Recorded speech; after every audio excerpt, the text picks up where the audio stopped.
Alam niyo ba na sa ilang katutubong pamamaraan at ito ay kinagisingan ko na rin sa aking mga magulang, ginagamit ang dahon ng atis bilang pantapal upang hilot.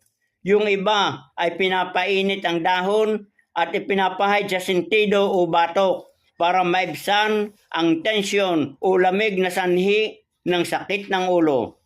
Tungkol naman sa mga paraya, barang o masamang espiritu. Sa ilang bahagi ng Visayas at Mindanao, may mga kwento na ang dahon ng atis ay sinasama sa pangpaligo at ginagawa ring pangsuob o pampausok para maitaboy ang hindi nakikitang elemento.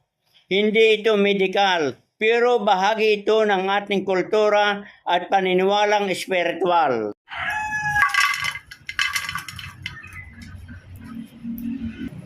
At ito mga kabayan, dahon ng atis ay pwede ring itapal sa mga sumasakit na kalamnan, katulad ng dibdib, yung ating sasapnan o tiyan.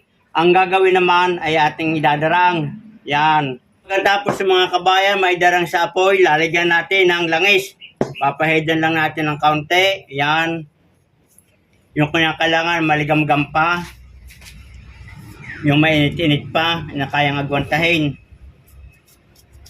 Yan, pagkatapos ito ay ating tatapal dito sa ating dibdib kung sumasakit, dito sa tiyan o sa likod sa ating sasapnan upang yung masasamang epekto ng elemento katulad ng ulam, barang o iba pang mga hindi nakikita natin nagbibigay ng karamdaman ay maitaboy at makontra rin at umalis sa ating katawan.